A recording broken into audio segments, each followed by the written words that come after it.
நீங்க வேல்மாறல் படிக்கிறீங்க, வேல்மாறல் பாராயணம்னா சத்தியமாக உங்கள் வாழ்க்கையில் இருக்கக்கூடிய துன்பங்கள் நீங்கும். நீங்கி இருக்கிறது.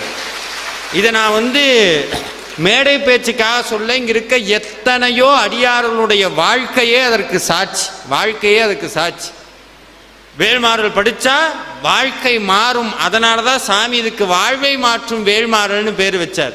இப்ப இந்த வேல்மாறல் எல்லாம் பாடுனது வள்ளிமலை சுவாமிகள், அதுக்கு முன்னாடி இதை வழங்கியது அருணகிரிநாத சுவாமிகள், ஞானசம்பந்தர், அப்பர், சுந்தரர், மணிவாசகர், அதே மாதிரி அபிராமி பட்டர்னு இத்தனை அருளாளர்களும் இவ்வளவு பாடல்களை எழுதி வச்சிருக்காங்கல்ல. இப்ப இந்த பாடலை நீங்க பாடுறீங்க. இந்த பாடலை இப்போ நம்ம பாராயணம் பண்ணுறோம். அதுக்காக தான் இங்கே உட்காந்துருக்கோம்.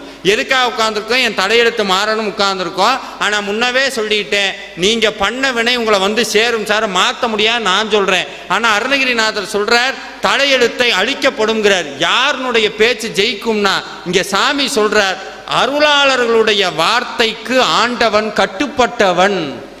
அருளாளர்களுடைய வார்த்தைக்கு ஆண்டவன் கட்டுப்பட்டவன். ஏன்னா இப்ப நான் போய் ஒரு தாசில்தார்ட்ட ஒரு மனு கொடுக்கிறேன், அதை சரி பண்ணலாம், சரி செய்யாமையும் போகலாம். இதே நீதிபதி கூப்பிடுறார் தாசில்தாருக்கு, உடனடியாக அதை பண்ணுங்கன்னா தாசில்தார் என்ன பண்ணணும்? செஞ்சுதான் ஆகணும். வேற வழியே கிடையாது. முடியாதுன்னு சொல்ல முடியுமா? முடியாது. இதுல யாரு தாசில்தார், யாரு நீதிபதி? இப்படியெல்லாம் கேள்வி கேட்பீங்கன்னு தெரிஞ்சிருந்ததுன்னா ஒரு மணிக்கு வந்திருப்போம்.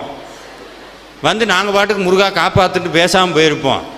இப்போ எங்களை அவரை காப்பாற்றுற நிலைமைக்கு இப்படி கேள்வியாக கேட்டுக்கிட்டு இருக்கீங்க அப்படின்னா, தாசில்தார் முருகன், நீதிபதி அருணகிரிநாதர்.